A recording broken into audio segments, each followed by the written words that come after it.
Panginoon. Tunay nga po na karapat-dapat po ang ating Panginoon na ating sambahin, atin pong pasalamatan sa atin pong buhay. So atin po palang wine-welcome si Bea. Si Bea? Bea, welcome ka, no? Ano po yan,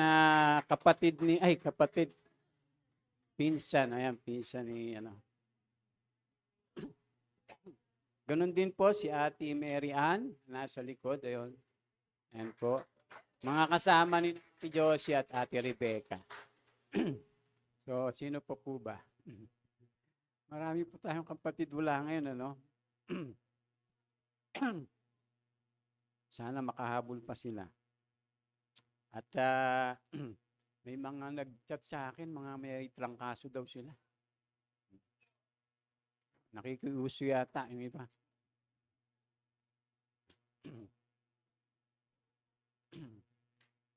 So, purihin po ang ating Panginoon. Tayo po naman ngayon ay dadako naman sa atin pong pag-aaral ng mga salita ng ating Panginoon. At syempre, yung pakikinig. Alam niyo, importante po mga kapatid, pag tayo po ay nag-church o dumadalo po sa mga gawaing pagsamba, ay hindi lamang po tayo yung nagpupunta rito para magpalipas ng oras. Kasi pagka ganun po ang ating ginagawa, sa bahay na lang po tayo.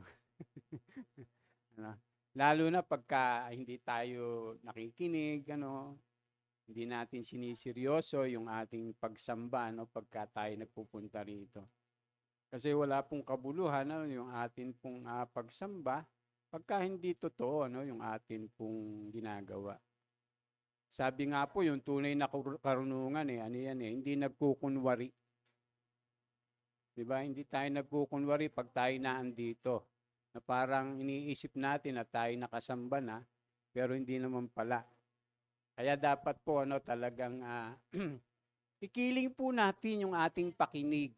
At pagka yung talagang gusto nating makinig, gusto nating matuto. Pero pagka naandito tayo, hindi naman tayo talaga nakikinig, ay hindi talaga tayo matututo. At wala tayong mauunawaan dahil binabaliwala po natin yung salita ng Diyos. Pag nirerespeto natin, ginagalang yung salita ng Diyos, sigurado po magkakaroon tayo ng wisdom, ng kaalaman at totoo, at tunay. So tayo po ay dumako na sa ating pag-aaralan. At sa araw na ito ay ating tatalakayin at pinamagatan yung atin pong tema ng kaalamang kapaki-pakinabang. Diba? Alam niyo po yung kaalaman naman talagang kapaki-pakinabang yan . Pagka meron kang kaalaman, kaya lang kung minsan kapaki-pakinabang lang sa atin. Pero hindi sa Diyos. Iba po kasi yung kaalaman na galing sa Diyos at yung kapaki-pakinabang para sa Kanya, lalong-lalo na sa ating mga mananampalataya. Kahit nga ang salita ng Diyos, sinasabi ng salita ng Diyos na ang karunungan ng sanlibutan ito'y kamangmangan lang sa Kanya . Lalo na kung yung karunungan na yun ay walang kasamang paggalang, pagsunod, at pagrespeto sa ating Panginoon. So, baliwala yung karunungan, kaya kamangmangan lang sa Diyos. Hindi katulad pagka yung kaalaman o karunungan galing sa Diyos at mula sa Espiritu, ito po ay nagiging kapaki-pakinabang po sa ating mga buhay. Sabi nga po rito, kailan kapaki-pakinabang ang kaalaman para sa Kristiyano? Mayroong makikipagtalo sa kanilang mga paniniwala hanggang kamatayan, ngunit hindi nagpapakita ang gayong kaalaman sa kanilang buhay. Diba? Sabi nga rito, meron ngang mga taong laging nagsasalita tungkol sa pag-ibig, ngunit hindi mo maaabala na maglingkod sa iba. Diba? Kahit alam mo yung Kahit alam mo nga yung ibig sabihin ng pag-ibig eh. Pero kung hindi mo naman isinasabuhay, ay baliwala po yun, mga kapatid. Ano po? Yung alam mo lang siya. Ano? Pero hindi mo talaga ginagawa. Ano pa? Maraming nagsasalita, ano? Tungkol sa panalangin sa lahat ng oras, ngunit maaring manalangin lamang para sa kanilang sarili, ngunit hindi para sa iba. Aba napakamakasarili naman natin pagka ganon.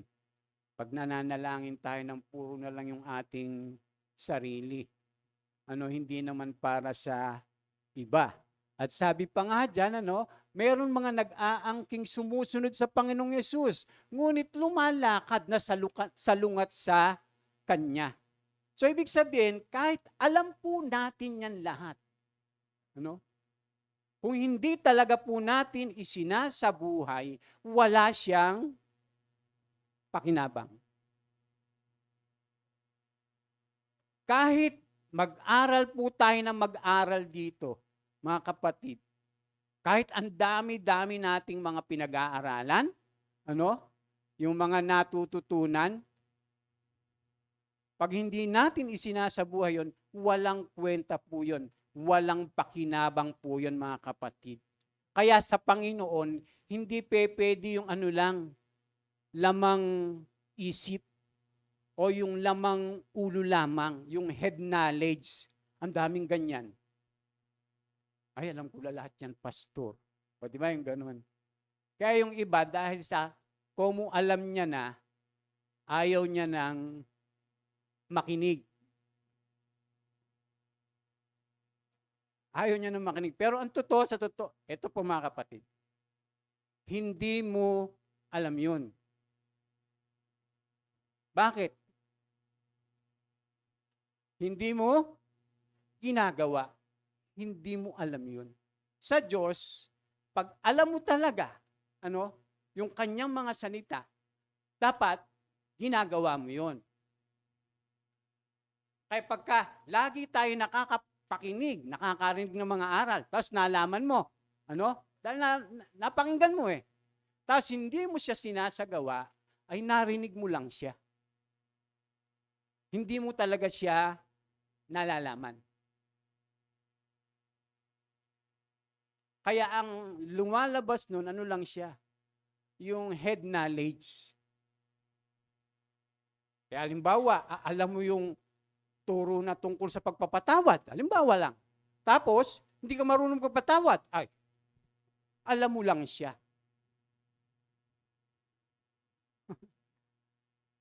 O napakinggan mo lang siya, pero hindi mo siya ginagawa.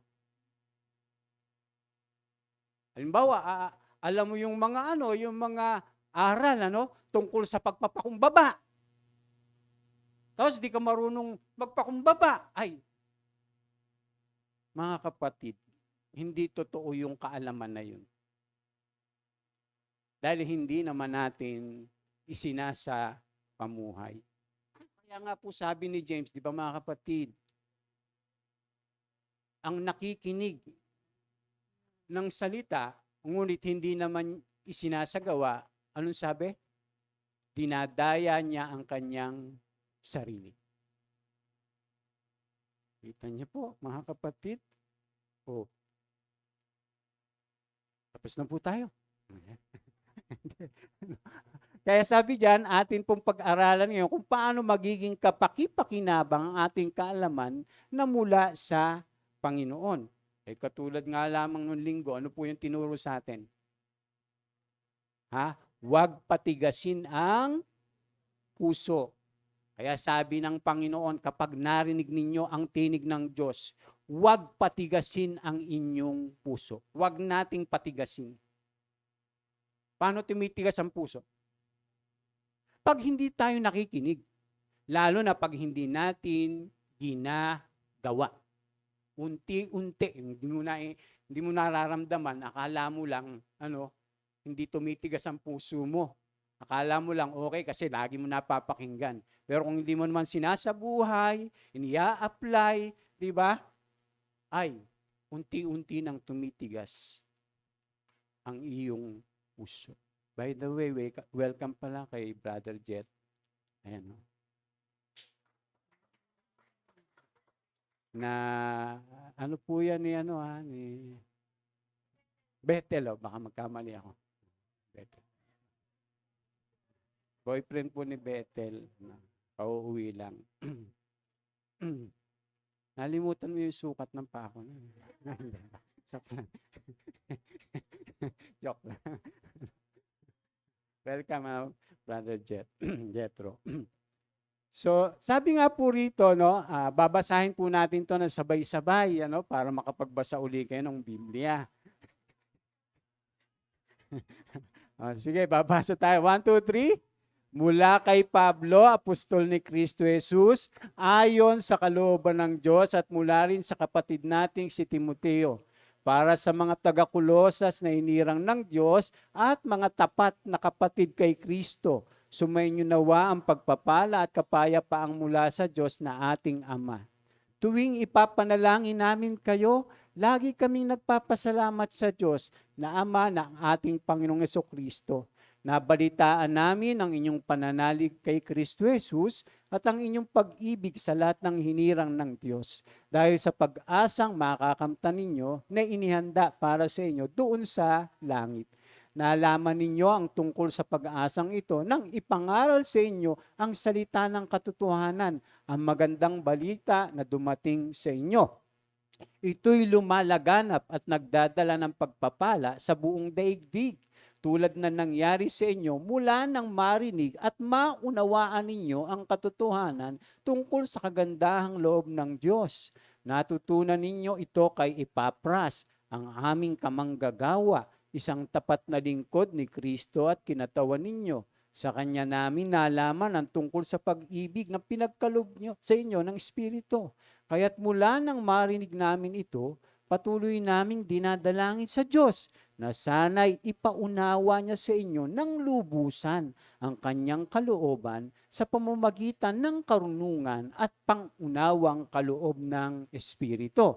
Sa gayon, makakapamuhay na kayo ng karapat-dapat at kalugod-lugod sa Panginoon, sasagana sa lahat ng uri ng mabubuting gawa at lalawak ang inyong pagkakilala sa Diyos. Dinadalangin din naming patatagin niya kayo sa tulong ng kanyang dakilang kapangyarihan upang inyong matiis na masaya at may pagtsatsaga ang lahat ng bagay. Hindi, no? Sabing ganon, upang inyong matiis, sabing ganon, na masaya. Ay, ang hirap pong magtiis ng masaya Di ba? Ang hirap niyan Pero, dapat nahahayag sa buhay natin. Kasi yung mga Kristiyano mananagumpay yan Mananagumpay yan. Siyempre pagka mananagumpay ka, yung masaya ka. Sino bang mananagumpay na malungkot? Siyempre nagsasaya yung mga mananagumpay. Di ba? Amen? Kaya sabi diyan lagi kayong magpasalamat sa Ama sapagkat minarapat niyang makabahagi sa mga pangako ng Diyos para sa mga hinirang na nasa liwanag. Iniligtas niya tayo sa kapangyarihan ng kadiliman at nilipat sa kaharian ng kanyang minamahal na anak na nagpalaya at nagdulot sa atin ng kapatawaran sa ating mga kasalanan. So yan po yung sulat ni Apostol Pablo sa mga taga-Kolosas.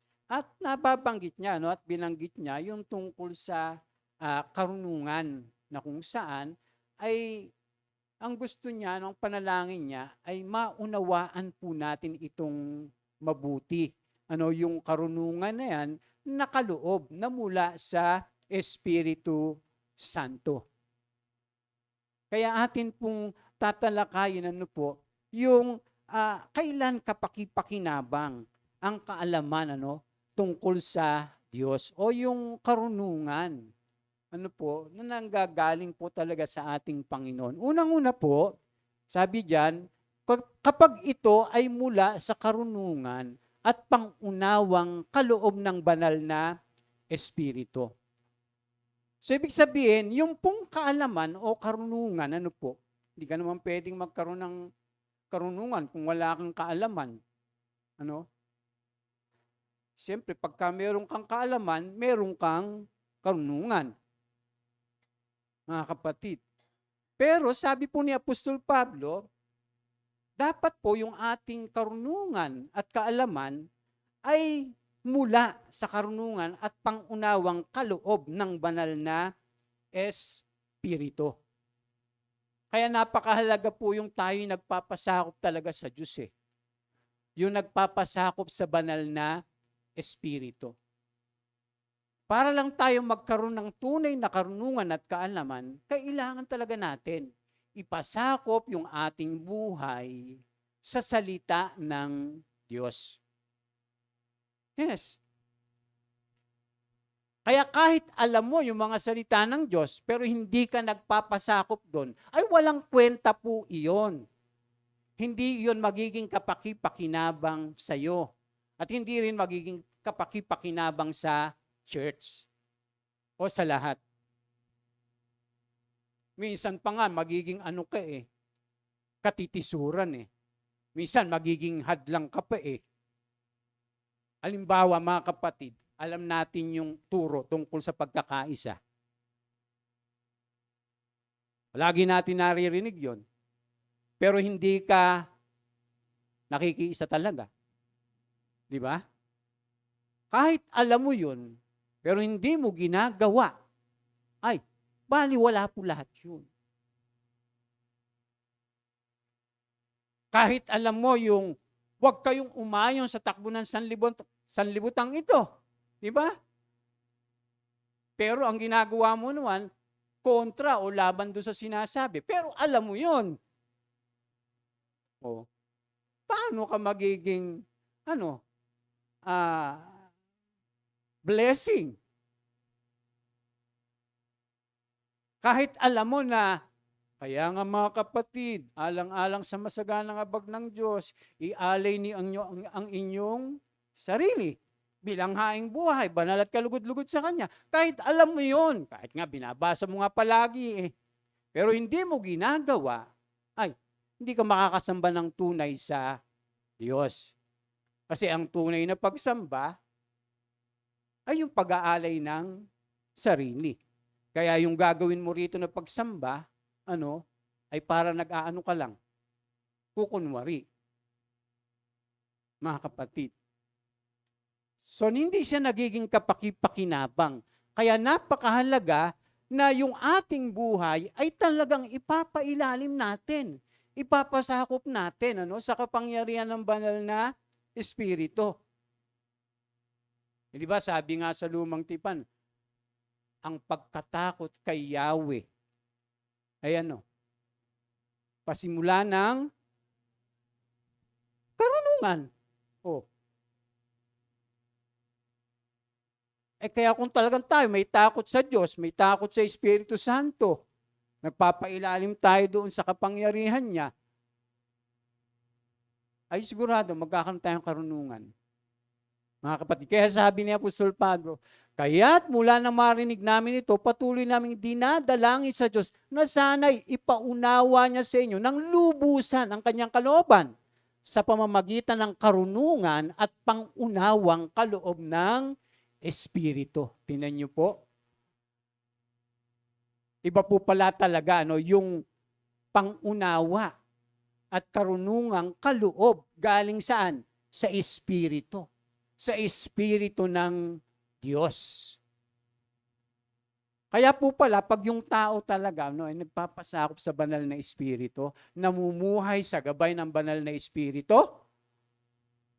ay mga kapatid, sigurado yung taong yun, yung Kristiyanong yun, ay may karunungan.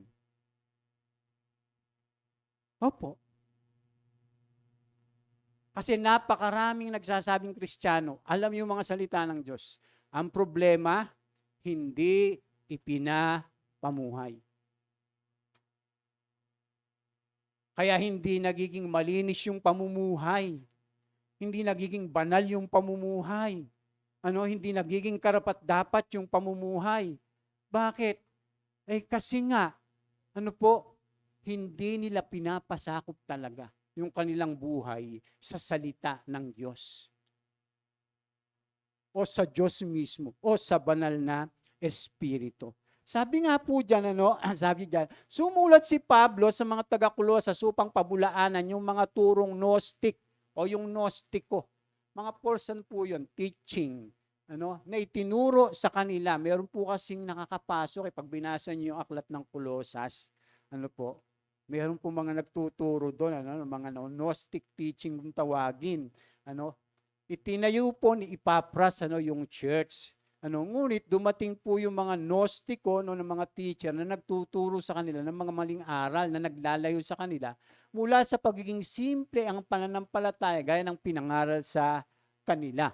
Sabi diyan, itinuro ng mga gurong ito ng ilan ay binibigyan ng eksklusibong kaalaman sa ilang bagay at sila lamang yung may hawak ng susi sa kanilang pangunawa. Merong mga ganung mga turo ay pag hindi kayo maniniwala sa amin, kasi kami lang yung nakakaalam, nasa amin yung mga sikreto na kami lang nakakaalam tungkol sa mga karunungan, tungkol sa mga kaalaman para tayo ay makapasok sa kaharian ng Diyos. Parang gano'n, po.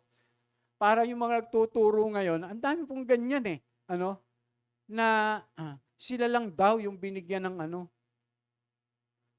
mga pahayag. Meron mga ganun, Sa kanila daw nagpapahayag ang Diyos. Danger yung mga ganun. Alam niyo po, ang pahayag ng Diyos, kumpleto na. Nasaan? Nasa kanyang mga salita. Kaya mag-ingat po tayo doon sa nagsasabing, mga kapatid, sinabi sa akin ng Diyos. Diba yung mga ganun? Mag-ingat po tayo doon.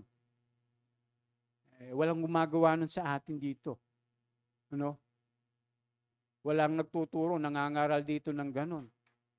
Kahit ako, hindi ako nagsasabi sa inyo, mga kapatid, may sinabi sa akin ng Diyos kagabi. Nakausap ko siya, personal. Katabi ko nga siya . Di ba yung mga ganun? Mag-ingat po tayo doon. Gusto niyong makausap ang Diyos? Paano? Basahin natin yung salita niya. Tapos yung banal na Espiritu, bibigyan niya tayo ng enlightenment, yung ano pa bang tawag doon? Yung pangunawa, ng karunungan para maintindihan natin yung sinasabi ng salita ng Diyos. Ang problema, di ba, minsan pag nagbabasa tayo, ini-interpret natin yung salita ng Diyos. Iniisip natin na ito yung kahulugan. Di ba? Yung sa sarili mo lang. Ay kinakailangan basahin po nating mabuti. Mga kapatid? Kaya sabi nga po dyan, si Pablo ay naniniwala na tanging sa Diyos lamang nagmumula ang tunay na karunungan at pinapakita ito sa kanyang panalangin. May dalawang uri po ng kaalaman o karunungan na makukuha natin sa buhay na ito. Anong sabi dyan? Yung una, karunungang makalaman. Alam niyo po, kahit na marami tayong alam sa salita ng Diyos, makalaman pa rin siya kung hindi natin isinasagawa.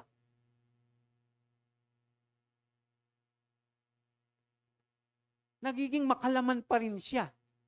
Bakit? Hindi mo nung pinapamuhay . Ang nakikita nga, yung pamumuhay mo sa laman. Hindi ayon sa Espiritu. Kaya sabi diyan, ito ay nakakamtan sa pamamagitan likas na talino at pag-iisip lamang ng walang paggabay at paghahayag ng banal na Espiritu. Kaya kaya itong kamtan ng sino man may sapat na talino, sikap at pinag-aaralan. Kaya ang dami pong maraming alam sa salita ng Diyos. Pero, mga kapatid, walang kabuluhan. Walang pakinabang.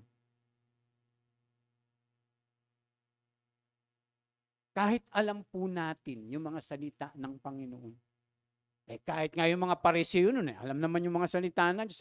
Bakit sila tinutuligsan ng ating Panginoong Yesus? Yung mga eskriba. Di ba? Alam nga nila yung kalooban ng Diyos eh. Pero ang problema, nagkukunwari lang sila. Mga kapatid, ano pa? Wala itong kapangyarihang magbago ng buhay. Tandaan po natin, yung karunungang makalaman ay walang kapangyarihang magbago ng buhay. Tanging ang banal na Espiritu lamang ang makakapagpabago sa buhay ng tao. Ang kailangan po ay makinig tayo sa sinasabi ng Espiritu. Hindi po si Ferdinand Espiritu, ha?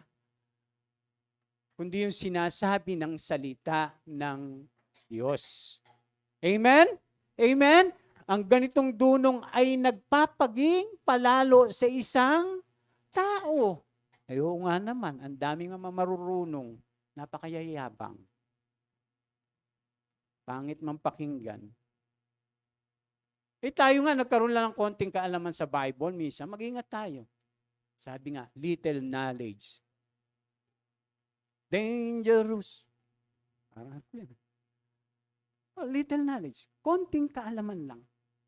Minsan pinagyayabang na nung iba na parang alam niya na yung lahat.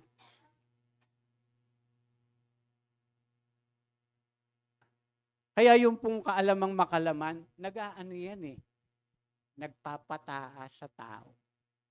Nagpapayabang sa tao. Kinakailangan po yung kaalaman talagang galing sa Panginoon. Sabi, hindi masama ang talino. Hindi masama yan. Ang aral at sikap, ngunit kailangan ng gabay ng banal na Espiritu upang ito'y maging kapaki-pakinabang.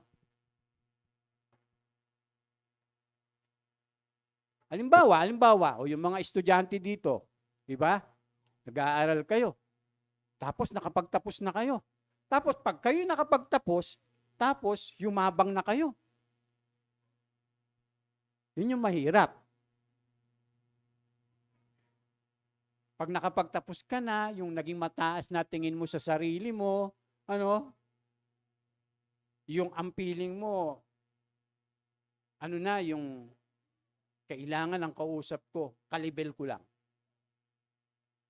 Di ba may mga ganon? Pagka yung kausap niya, hindi niya kalibel, walang sa kanya. Nabaliwala niya. Samantalang ang Panginoong Yesus, na Diyos, na nagkatawang tao, lahat, pare-parehas sa Kanya. Mga kapatid, dapat ganun po tayo. Pantay-pantay. Amen? Kaya, mga estudyante, pag kayo'y nakatapos, huwag nyo kaming kakalimutan. Huwag niyong kakalimutan ang church.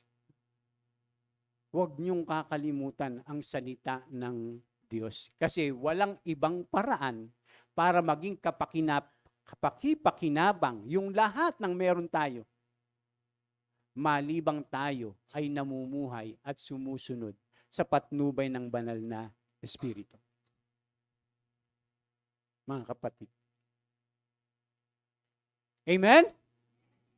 Parang ayon mga estudyante, Diba? O ano pa? Sabi nga rito, basahin natin yung naka-red hanggang 2. 1, 2, 3. Ang kaalaman ay nagtutulak sa tao na maging mapagmataas. Subalit ang pag-ibig ay nakapagpapatatag.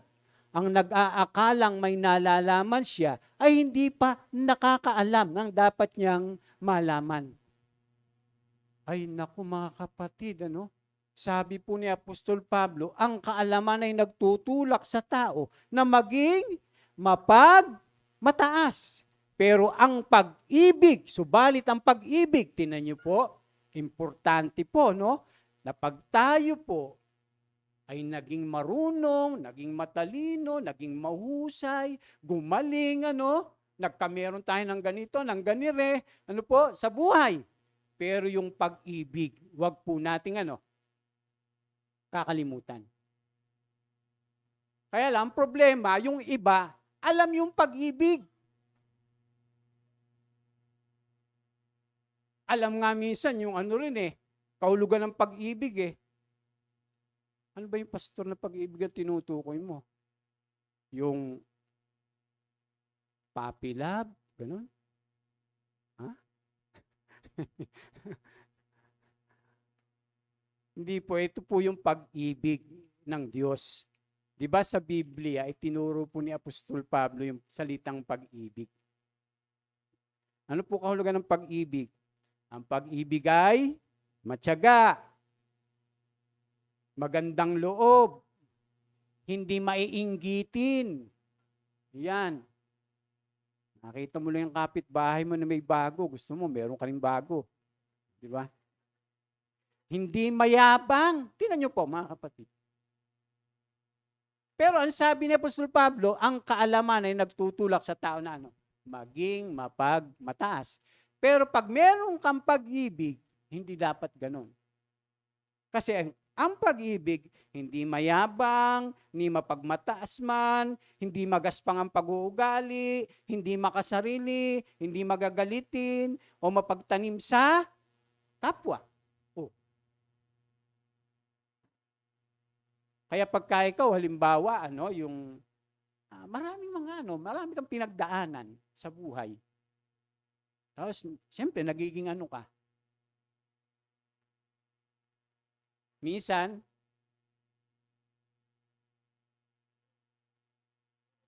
may mga pinagdaanan ka, nabigo ka. Nagkakaroon tayo ng self-pity, pa? Ano tayo? Bitter. Dapat, better.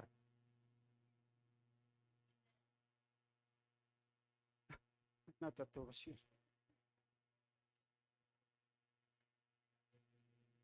Di ba di siyempre, kahit Christian Kahit Christian, pag meron tayong mga pinagdadaanan sa buhay, minsan yung iba, katulad nun, nagiging bitter tayo. Tapos, nasa church tayo. Dahil bitter ka, siyempre, pag bitter ka, hindi ka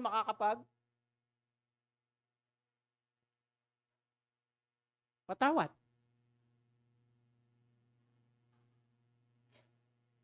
Hindi mo mapapatawad. Paano tayo ngayon makakapamuhay ng nararapat?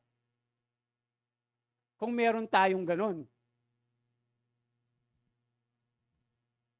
Sige, mga kapatid. Ngayon, sabi ni Apostol Pablo, yung kaalaman nagtutulak sa tao na magmataas. Pero yung pag-ibig, sabing ganun, ay nakapagpapatatag. Sa'yo, sa atin, sa church.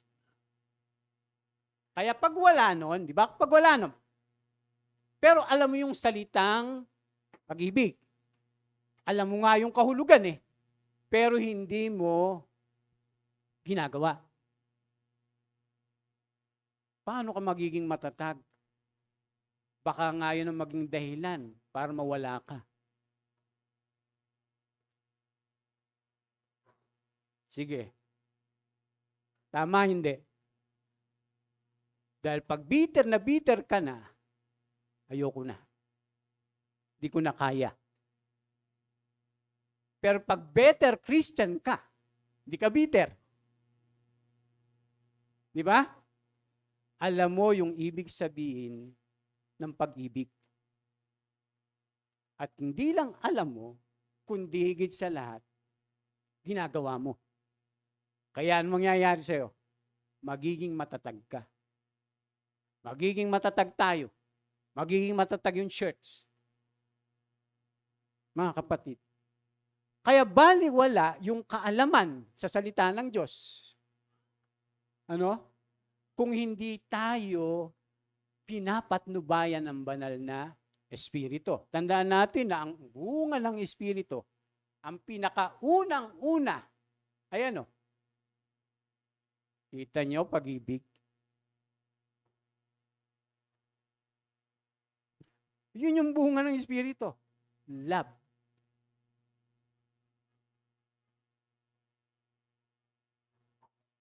Kaya kung hindi ka mamumuhay sa patnubay ng banal na Espiritu, sa malamang namumuhay ka sa laman.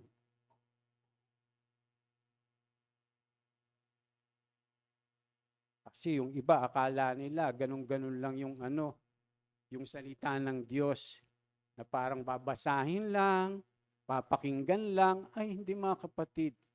Tayo po ay tinawag ng Panginoon para sumunod sa Kanya. Para sumunod sa Kanya. Para tularan natin siya. Kaya pag tayo po ay hindi sumusunod, hindi natin pinapamuhay ito, namumuhay lang tayo sa ating sarili. Namumuhay lang tayo sa ating sarili. Hindi tayo namumuhay para sa Panginoon. Mga kapatid, sabi nga ni Apostol Pablo, ako'y napakong kasama ni Kristo Jesus sa krus.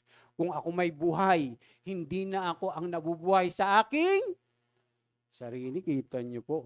Tulad niya, kahit alam niyo yan, kahit alam niyo yung salitang yon, kahit alam niyo yung salitang yon, yung mga ganun salita, kung hindi natin gagawin, walang kabuluhan yung ating kaalaman. Walang pakinabang yon sa atin. Mga kapatid, walang kwenta yun.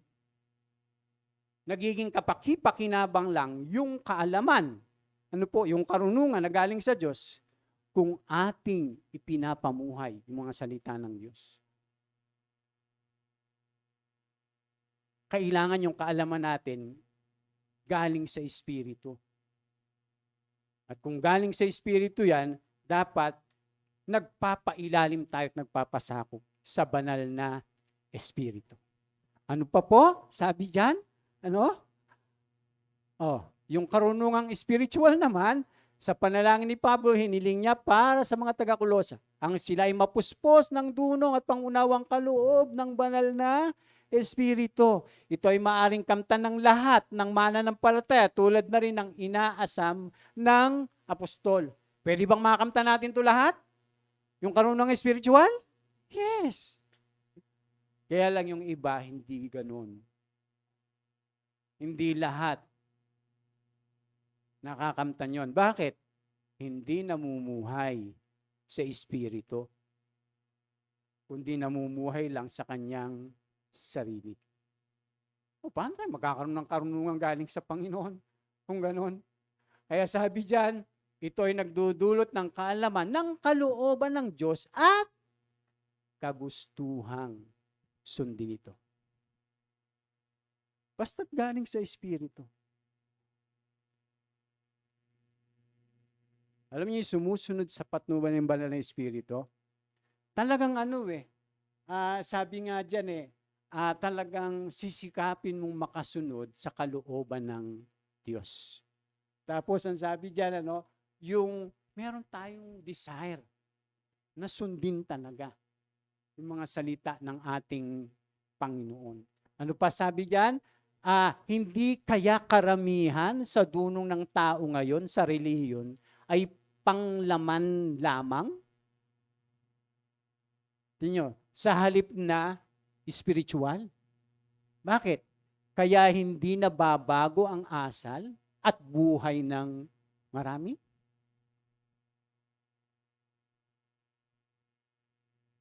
Diba, mga kapatid?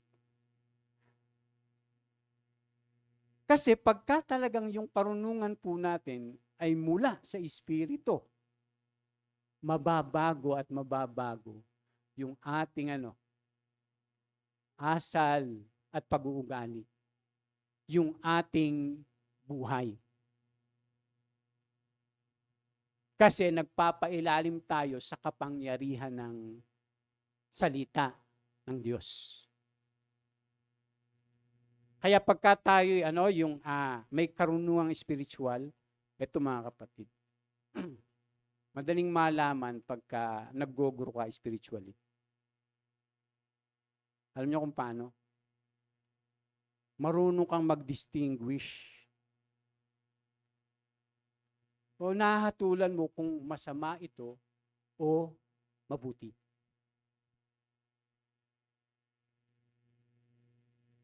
O yung paglagong spiritual, hindi yung marami kang alam. Akala nung iba, nag-aaral tayo ng SO, gano'n. May SO 1, SO 2, SO 3, SO 4, SO 5, SO 6, SO 7, SO 8, SO 9, SO 10. Pastor, mukhang ibang SO na yun. Parang pelikula yata yung sinasabi mo. Kahit pa lahat yan, mapag-aralan natin. Kung hindi natin i-apply, ay SO nothing.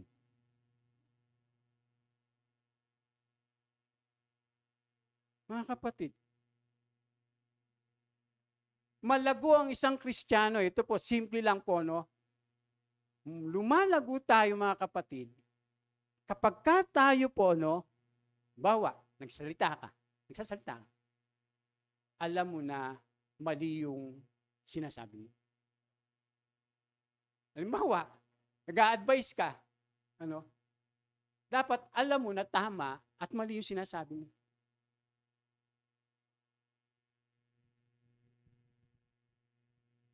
Dapat ganon. Hindi, yung iba hindi, basta nagsasalita. Kit, alam mo, pagka yung nag-aaral ka, no? Pasok ka. Ganito gawin mo, pumunta ka doon kila pastor. Pagka wala kang ginagawa. Tapos, magkapi-kapi ka. Magdala ka ng tinapay. Para joke lang po.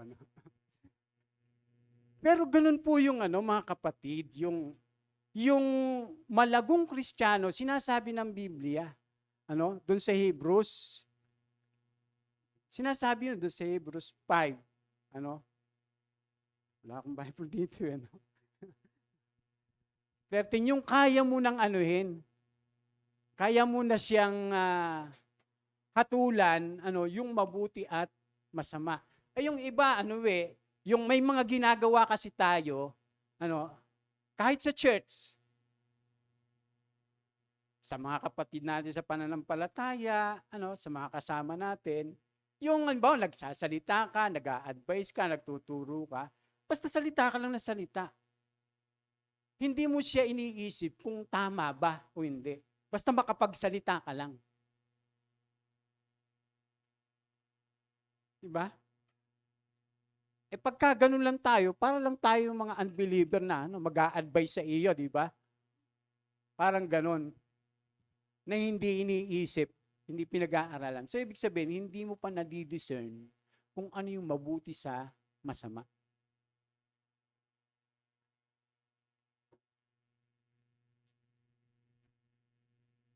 Kaya yung paglagong spiritual, wala yan doon sa dami nating alam.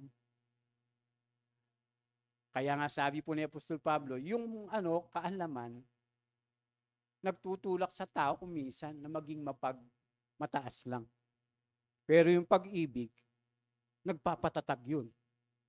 Lalo na kung ating inia-apply sa buhay. Halimbawa, yung pag-ibig, sabi nga dito, ang pag-ibig ay mapagpatawad. Sabing ganyan. Mapagtiwala, puno ng pag-asa, mapagtiis hanggang wakas. Hindi mapagtanim sa kapwa. Kaya nagiging spiritual lang siya, kung ating ipinapamuhay. Kaya sabi nga rito, yung hindi kaya karamihan sa dunong ng tao ngayon sa reliyon ay panglaman lamang sa halip na spiritual. Kaya hindi nababago yung asal at buhay ng marami. Kailangan ba tayo mabago? Mga kapatid, kailangan ba tayo mabago? Yes.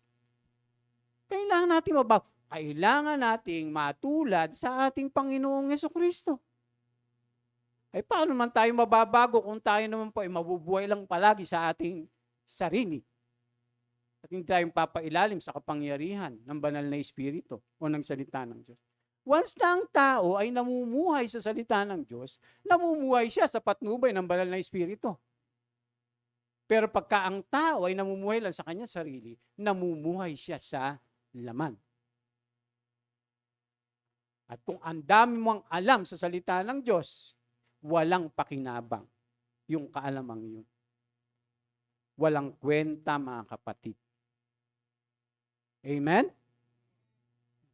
Masabihin niyo, Pastor, galit ka yata. Hindi. Nagpapaliwanag lang. Mga kapatid. Ano yung susunod? Oh, may oras pa naman tayo. Amen? Gusto niyo pa ba? O, kita niyo. Ano susunod? Kailan kapakipakinabang ang kaalaman tungkol sa Diyos? Kapag nagdudulot ito ng pag-asa sa pananampalataya. Aba, yung palang kaalaman at karunungan mula sa Diyos, ay nagiging kapakipakinabang kapag ka ito po, sabi diyan, balik natin, kapag ka ito ay nagdudulot ng pag-asa sa pananampalataya, ay oo nga naman, kahit na halimbawa nga, alam mo yung salita ng Diyos, ang dami mong naririnig, tapos, hopeless ka naman. Kaya sabi ng salita ng Diyos, basa, mga kapatid, basahin nga natin itong verse 4, yung pula. 1, 2, 3, nabalitaan namin ang inyong pananalig kay Kristo Jesus at ang inyong pag-ibig sa lahat ng hinirang ng Diyos. Dahil sa pag-asang makakamtan ninyo na inihanda para sa inyo doon sa langit, nalaman ninyo ang tungkol sa pag-asang ito nang ipangaral sa inyo ang salita ng katotohanan, ang magandang balita na dumating sa inyo. So yung salita ng Diyos, siyempre yung nagbibigay ng karunungan, ng kaalaman. Yun yung magbibigay sa atin ng pag-asa, mga kapatid. At alam niyo po, napaka-importante ito, mga kapatid, kung ano yung inaasahan natin sa buhay. Alam niyo, pagka inaasahan natin sa buhay, yung palaging nandito, ay mapupustrate po tayo. Pag yung naandito. Pero pag yung mindset po natin, di ba? Nasa pangwalang hanggan. Mag-iiba yung ating pananaw sa buhay. Sabi niyo, Pastor, hindi na ba kayo nakakailangan magtrabaho, gano'n? Hindi na ba kayo nakakailangan magsikap? Hindi na ba kayo nakakailangan mag-aral? Hindi po. Habang tayo naririto, kailangan po natin gawin yon. Pero pagka ang ating paningin o yung ating inaasahan ay yung mga bagay na lamang dito, ay namamali po tayo ng lakad at pamumuhay. Kasi sabi nga po dyan, ang ebanghelyo kapag tinanggap ng wasto ay nagbubunga ng pag-asa, nakaimbak sa langit. Ang dami nating inaasahan, mga kapatid. Alam niyo po, pag dumating ang Panginoon ngayon, anong gagawin natin doon sa mga iniwan natin? Sige po, mga kapatid. Alam ba, dumating na ang Panginoon, tapos ang iniisip mo, ganito, ganyan, Hindi yung yung inaasahan mo talaga na pangwalang hanggan. Alam niyo po, pag dumating ang Panginoon, lahat ng mga inanda natin, ipinundar natin, kay ano man yan, lahat yan, papaparang. Kaya alam niyo po ako, mga kapatid, simple lang ako sa buhay. Kasi nga, inisip ko, kahit wala na kaming yung bahay, basta meron lang matutulugan, may mahihigaan. Opo, mga kapatid. Bakit? Kasi sa isang iglap, pagdating ng Panginoon, Wala lahat. Yung iba, gustong-gusto, yung magpatayo ng malaking bahay, di ba? Para sila, yung may identity sila na, sila, may mga ganun eh. Ano po? Ay dapat, yung simple lang. Kasi bakit? Maiiwan po natin yan lahat. Diba, ang gusto, yung cellphone na ang tawag doon? iPhone.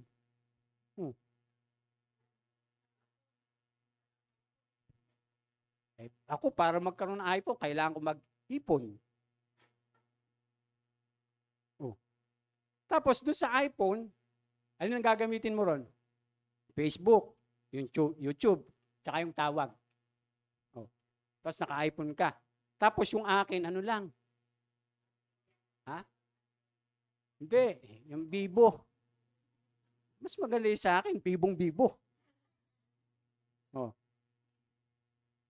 Tapos, yun din ang gagamitin ko.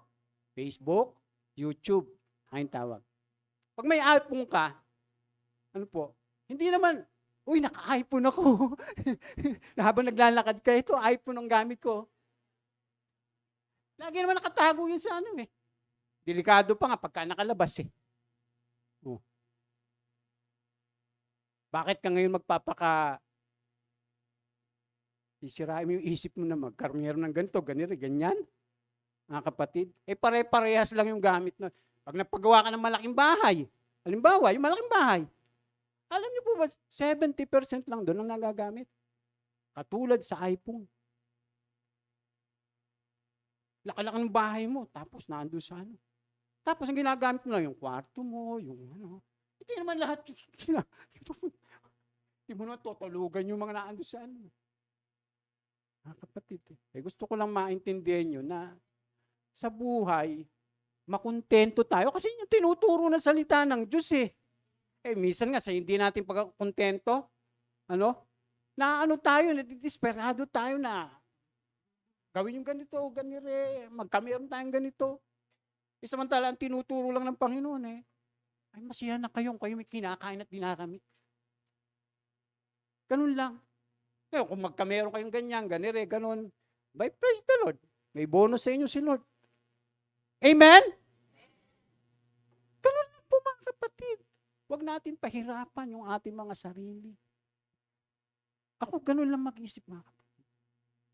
Kaya, pwede naman ako manghingi sa anak ko. Halimbawa, kay Jethro.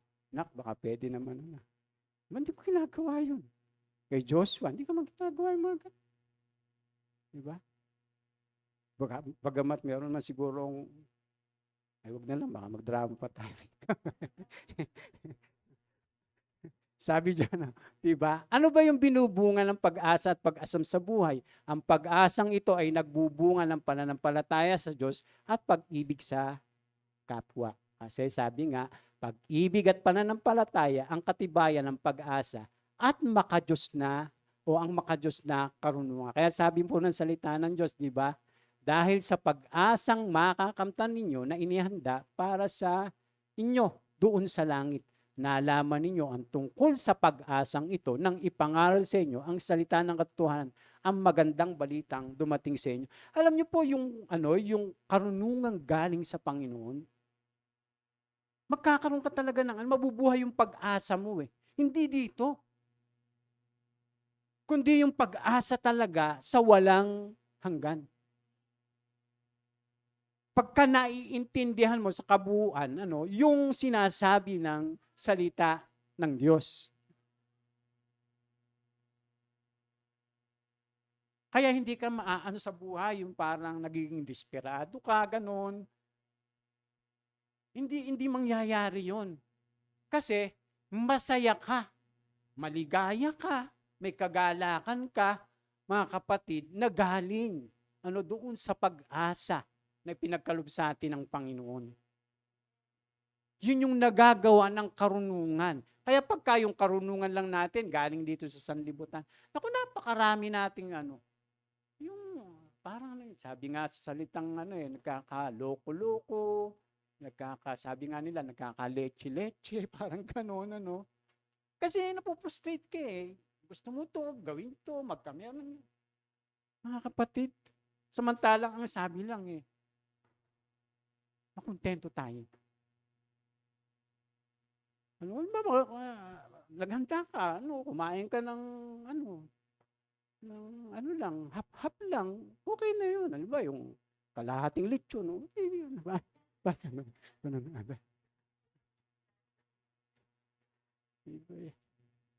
Ano lang, yung simple lang po mga kapatid. Next. Ang pag-asa ring ito ang nagpapaging totoo sa ating bahaging mana mula sa pinangako ng Diyos. Sapagkat, totoo ang bukas sa Kristiyano, handa siya at kaya niyang ipagparaya at pagpakasakit ang ngayon mabigyan lugod lamang ang Diyos. Oo nga naman. Diba?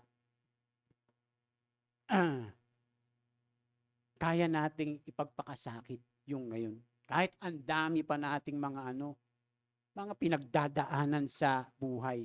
Basta yung lahat ng ating ginagawa ay nakapagbibigay ng kaluguran sa ating Panginoon. Next, sabi dyan, yan mo na.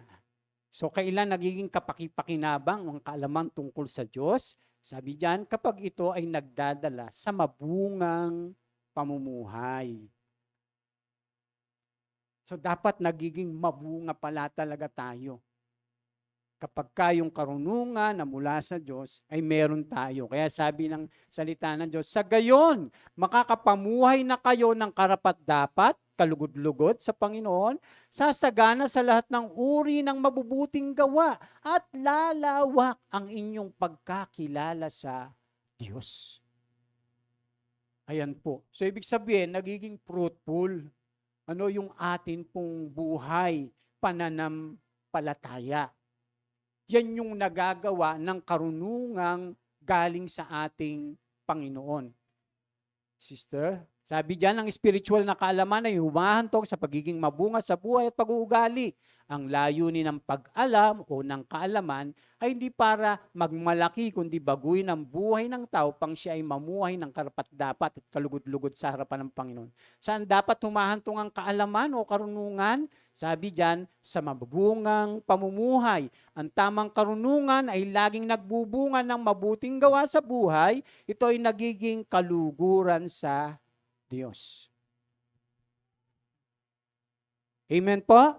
Kaya dapat, hindi pwedeng hindi nagbubunga yung atin pong pananampalataya. Lalo na yung kabutihan, sa ating kapwa. Ano pa po? Dahil sumusunod siya sa kalooban ng Diyos, nararanasan ng mananampalataya ang kapangyarihan at pagkasi ng Diyos. Ang karunungang panglaman naman ay walang bungang kalugod-lugod sa Diyos at nagpapaging palalo lamang sa isang tao. Sabi diyan, sa gayon, makakapamuhay na kayo ng karapat-dapat kalugod-lugod sa Panginoon. Sasagana sa lahat ng uri na mabubuting gawa at lalawak ang inyong pagkakilala sa Diyos. Ano pa po? Sabi diyan, higit pang karunungang spiritual. Mga kapatid, higit pang karunungang spiritual. Diyan po hahantong yung buhay o yung karunungang galing sa ating Panginoon. Nagdadala ito ng mabungang pamumuhay. At sabi diyan, higit pang karunungang espiritual, habang sumusunod tayo sa kalooban ng Diyos, lalo naman tayong pinagkakaluban ng karunungang espiritual. Totoo po ito eh. Basta tayo ay sumusunod sa kalooban ng Diyos, lalong nadadagdagan yung karunungan natin. Kaya pag tayo nagsasalita, tungkol sa pananampalataya, alam mo yung mga sinasabi mo na tama, na mabuti siya, na nararapat siya, at nakapagpapalago siya doon sa nakakarinig. Sabi diyan, kung sinusuway naman natin ang kalooban ng Diyos, tayo ay naliligaw at lalong nalilinlang. Sana walang ganun sa atin. Amen? Sana walang nalilinlang sa atin. Alam niyo ba kung sino nanlilin lang minsan sa atin? Ano, sino?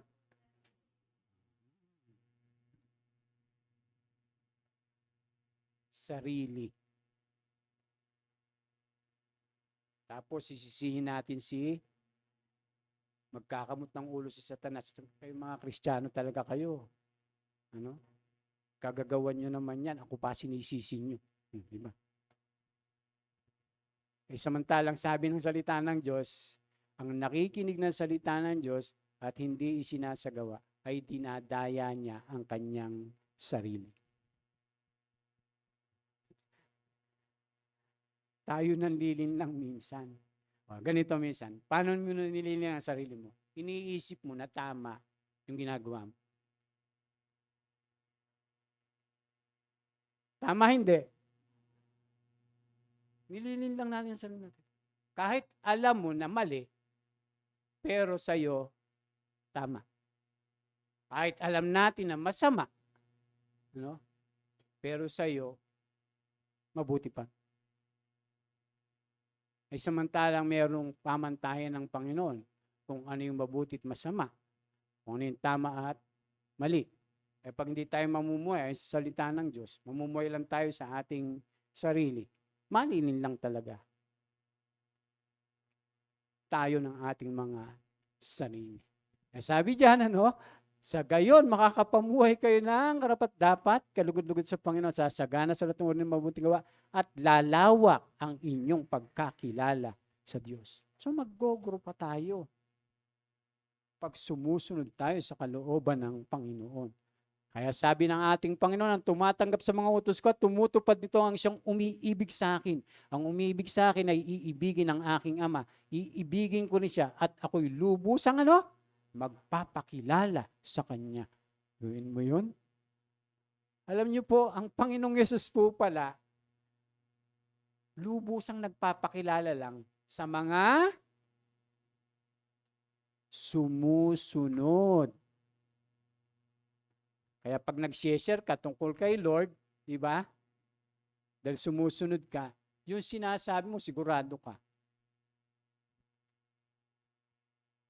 Hindi ka nagkukunwari. Mga kapatid. Kaya sabi diyan, katatagan sa gitna ng pagsubok at pasakit. Ayan. Yan pala yung nagagawa, Yung nagdadala siya na mabungang pamumuhay. Kaya sabi diyan, saan ang gagaling ang tunay na kalakasan? Ito ba ang kawalan ng pagsubok o pasakit sa buhay? Ang pangako ay ang kakayahan ng masayang pagtitiis at pagtsatsaga sa lahat ng bagay. Mayroong kagalakan sa Diyos sa gitna man ng pinakamahirap na pagsubok kung may pag-asang taglay ang mananampalataya. Kaya sabi ng salita ng Diyos, di ba? Isa pa. Ano sabi? Basahin po natin ito ng sabay-sabay mga kapatid. 1, 2, 3. Ituon natin ang ating paningin kay Jesus na siyang pinagmumulan at buwan ng ating pananampalataya. Dahil sa kagalakang naghihintay sa Kanya, hindi niya kinahiya ang mamatay sa krus at siya ngayon nakaupo sa kanang trono ng Diyos. Saan daw po tayo magpo-focus? Sa ating Panginoong Yesus. Ibig sabihin sa Kanyang mga pangako, sa Kanyang mga salita. Yun po yun. Hindi yung sasabihin mo na, basta ako pastor, nakatuon ako sa ating Panginoon. Tapos yung mga salita niya naman, hindi mo naman sinusunod. Hindi po ganon, mga kapatid. Last, pasasalamat. Ang tamang karunungan ay nagbubunga ng pasasalamat sa Diyos na gumagawa sa buhay. Sabing ganyan, at sino mang nakakaalam at lumalakad sa kalooban ng Diyos ay kayang magpasalamat sa lahat ng pagkakataon. Amen? Kaya sabi ng salita ng Diyos, lagi kayong magpasalamat. Sa Ama, sapagkat minarapat niyang makabahagi kayo sa mga pangako ng Diyos para sa mga hinirang na nasa liwanag. Yung susunod, Basahin po natin sabay-sabay ito. 1, 2, 3, yung with feelings. Magalak kayong lagi. Palagi kayong manalangin at magpasalamat kayo sa Diyos sa lahat ng pagkakataon sapagkat ito ang kalooban ng Diyos para sa inyo sa inyong pakikipag-isa kay Kristo Jesus. Parang ang hirap unawain pagka ganyan. Sapagkat ito ang kalooban ng Diyos para sa inyo. Pero ano sabi? Magalak kayong lagi. Alam niyo po yan doon sa ating pag-asa. Higit sa lahat. Magalak kayong lagi. Palagi tayong manalangin. At magpasalamat kayo sa Diyos. Sa lahat ng pagkakataon. Sabi, sa lahat ng pagkakataon. Mga kapatid. Last na po to. So, kailan nagiging kapaki-pakinabang ang kalaman tungkol sa Diyos? Una, kapag ito'y mula sa karunungan at pangunawang kaloob ng banal na Espiritu. Pangalawa, kapag nagdudulot ito ng pag-asa sa mananampalataya. Pangatlo, kapag nagdadala ito sa mabungang pamumuhay. Sabi nga po dyan, ang kaalamang pang-ulo o yung pang-isip lamang ay humahantong sa pagmamataas at kamunduhan. Ang spiritual na kalaman ay humahantog sa pagbabago at pagiging mabunga. Hindi natin basta-basta matatanggap ang lahat ng narinig natin mula sa lahat. Ano man ang inyong pakinggan, laging hilingin sa Panginoon na punuin ka ng lahat ng spiritual na karunungan at pangunawa sa kaalaman ng kanyang kalooban. Sundin mo siya at makilala mo siya ng personal at malapit.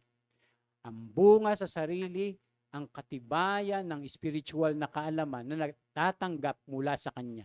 Ang kalaman sa pang-ulo ay humahantong sa kamunduhan.